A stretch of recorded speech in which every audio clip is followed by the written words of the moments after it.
What's up, sports fans? It's Sam from STB Sports, and I'm here with Max and our host, Andrew. Today, we have our third quarter of the year STB Sports Special Awards show.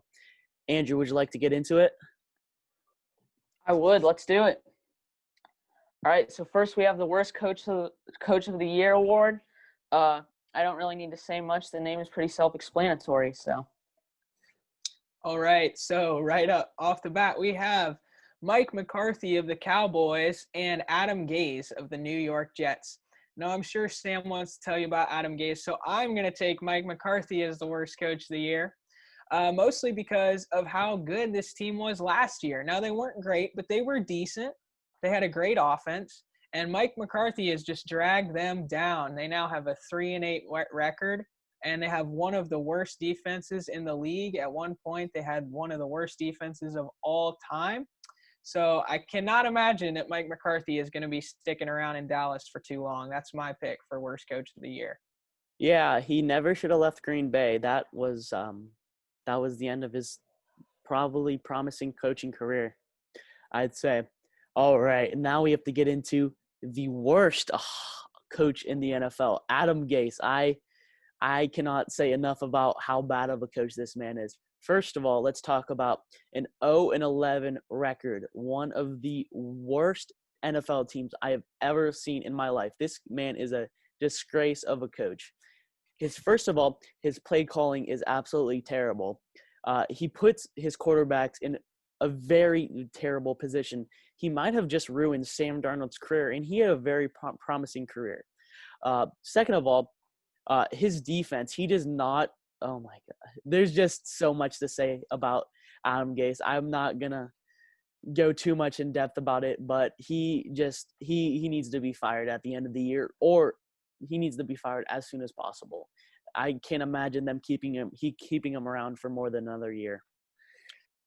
I think the only thing that would make Adam Gase any worse is if they manage to win too many games to get the number one pick. That would be just their luck, but it's not very likely at this point. Except if the Jaguars somehow lose out and the Jets win out or win at least two more games, it's possible. But the Jets have a pretty harsh schedule coming up, I believe. All right. So Sam, you said that the Jets were one of the worst football teams you'd ever seen. So the 0-16 Browns a few years ago, were they worse or better than the current Jets?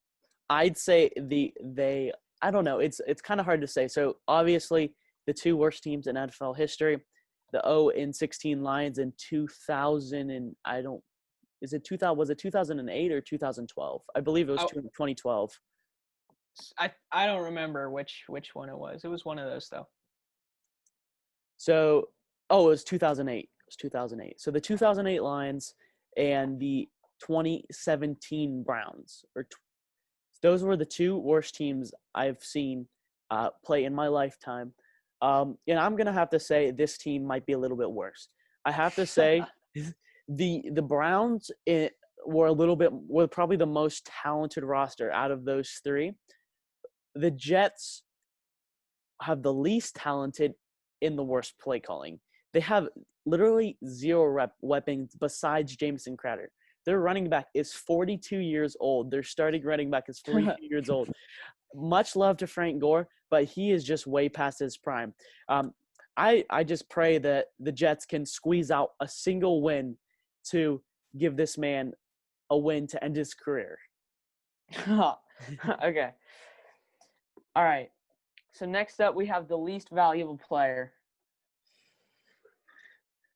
All right. So here we have we have Andrew Sendejo, a little less notably, and of course, Carson Wentz. Goodness gracious, what is this man doing? All right, so Carson Wentz now has 19 turnovers after last night, by far the most in the league. And I tell you what, you watch him play football for 10 minutes. Now, I'm not saying I could do it any better, but he just looks so bad. I mean, half the time, I swear, he just takes a snap, runs backwards 10 yards, and just hucks up a lob and hopes for the best, and he gets picked off. So Carson Wentz is definitely my least valuable player pick.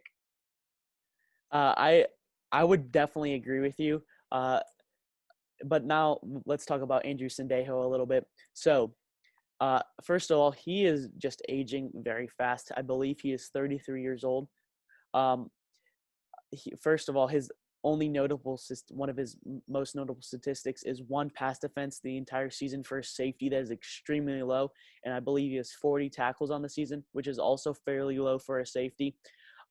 Just watching him read offenses and cover, and he just makes the wrong read way too many times, constantly gets burned. He's just not as athletic as he used to be.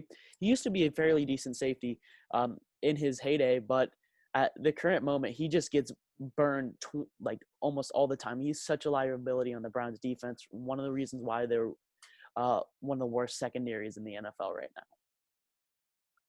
But this is to say Carson Wentz just takes the cake.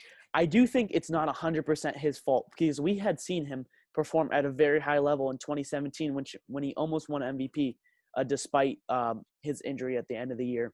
But I do think Carson Wentz, due to his so high turnover rate, he just hurts the Eagles so much right now. It's not even funny. Next, we have the Fallen Soldier Award. So this is a player that was doing so well and meant so well to their team, and then they got injured. So I know how Max feels about this one. I know. It's just sad. All right, so obviously my pick here is Joey B. Joe Burrow. Definitely would have been my rookie of the year, despite I am pretty biased towards the Bengals, but definitely would have been my rookie of the year. He's just so valuable to that team. Without that team, we've seen the Bengals are still just so truly awful.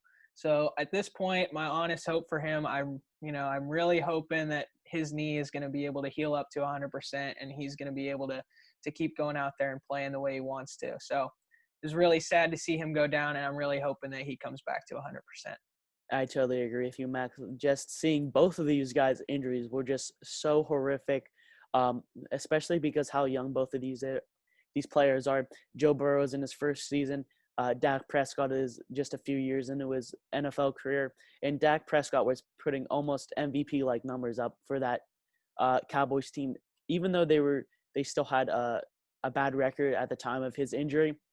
What his value to that team was just so great. But so I'm going to take Dak Prescott here. I feel like I'm just going to take stats over value to their team. Dak Prescott obviously had a little bit more weapons around him with that great Cowboys receiving core in Ezekiel Elliott at the time, who was doing very well for the Cowboys. I'm just going to take Dak just significantly because of stats, but that's not to say Joe Burrow had an amazing season. Especially, he definitely was my pick for Rookie of the Year. But hats off to both of these guys. Hopefully, they have successful recoveries for their injuries. All right, now Max, I have a question for you. I'm ready.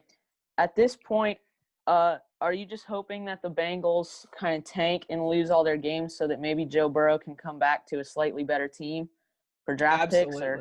Absolutely. I hope so.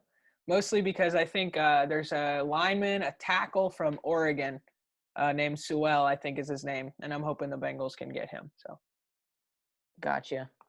Mm-hmm. All right, next we have our special teams player of the year. All right, so we have Younghoe Koo and Cordell Patterson.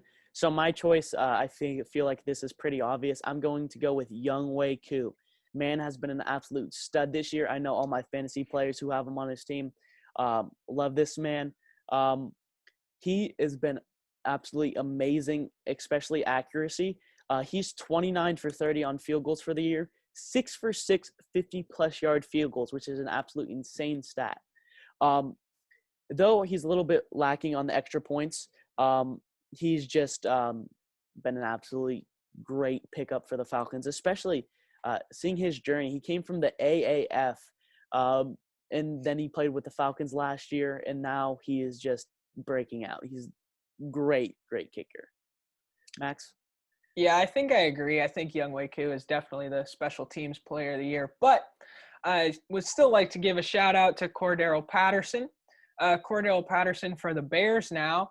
This year had the longest kick return touchdown of the season, that being at 104 yards. He brought that back. And I just want to, just noting from watching Bears games I have seen, since that play, I swear, every single kickoff where Patterson is back there, teams will just squib kick it to like the 30-yard line. They don't even want to let Patterson touch the ball. So just thought we'd give a shout out to him as a special teams player of the year nominee.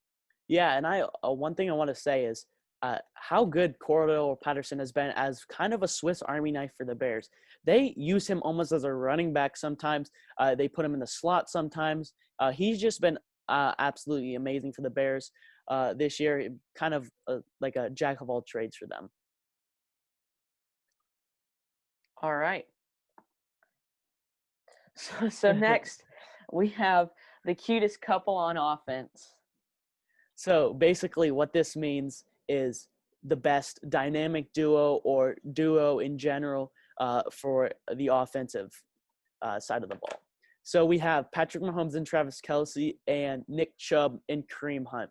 So Travis Kelce and Patrick Mahomes, it's enough said. Travis Kelce has 978 receiving yards this year, which is absolutely amazing considering we're only heading into week 13 this week. He's on pace for maybe 1,400 yards, 1,500 yards, just an absolute stud. In my opinion, the best quarterback in the league to the best tight end in the league. Just been an absolutely amazing duo. That's not to say Kareem Hunt and Nick Chubb, by far the best running back duo in the NFL. Yeah, I agree with you there. Hunt and Chubb have been just, I mean, those are just both starting running backs on basically any NFL team. So to see them both play on the same team is pretty impressive. Some stats about Nick Chubb and Kareem Hunt is they combined for 188 scrimmage yards a game so far. And also, despite missing a lot of time, Nick Chubb remains the sixth leading rusher in the NFL, or tied for sixth. And Kareem Hunt is the ninth leading rusher in the NFL. So that is a pretty lethal duo to have for Cleveland Browns. Yeah, and Kareem Hunt is just such a good out of the backfield. He's an amazing pass catcher. And let's just say a few years back with the Chiefs, I believe it was 2018, he was an absolute stud. He rushed for, I believe, over 1,300 yards in a season, was considered one of the best rookies out there. He was an absolute stud. All right. Next, we have the same thing. We have the cutest couple on the defensive side. So here we have T.J. Watt and Minkah Fitzpatrick of the Pittsburgh Steelers and Aaron Donald and Jalen Ramsey of the Los Angeles Rams. Yeah, so personally, I'm going to take T.J. Watt and Minkah Fitzpatrick for the cutest defensive couple. I would say that Watt is definitely he's not really leading, but he's definitely in contention possibly for Defensive Player of the Year award. He's really, really good. And Minkah Fitzpatrick has 4 interceptions this year and a forced fumble. So both those guys have been really, really good and really the key pieces of that Pittsburgh defense, which is just unstoppable this year. Yeah, I totally agree with you here, Max. Minkah and Watt have been a lethal duo this year. Absolutely. Both been studs for the Pittsburgh Steelers. Watt, again, like you said, 9 sacks. He has 26 total tackles on the year and 1 interception. The only reason why I'd have them over Aaron Donald and Jalen Ramsey, Aaron Donald and Jalen Ramsey may be a little bit more they're more veterans. They've been in the league a little bit longer than those two. But I believe Jalen Ramsey kind of holds that duo down a little bit. He just hasn't had the greatest season. He's only had 1 interception and 3 pass defenses all year. That's not to say that statistics-wise, quarterbacks do not want to throw the ball at Jalen Ramsey. He's an absolute lockdown corner and totally shuts down wide receiver ones all throughout the NFL. He's been an absolute stud for the Rams. And Aaron Donald is obviously the front runner for Defensive Player of the Year. I just feel like Watt and Minkah are a little bit more balanced, and they play a little bit more well together than Aaron Donald and Jalen Ramsey. I'm with you there. All right. That is the end of our show. Thank you so much for watching the STV Sports Special Award Show. Make sure to like, subscribe, and turn on post notifications for more sports content. We have our Week 13 rundown video coming Saturday. and make sure to have a great day. Peace.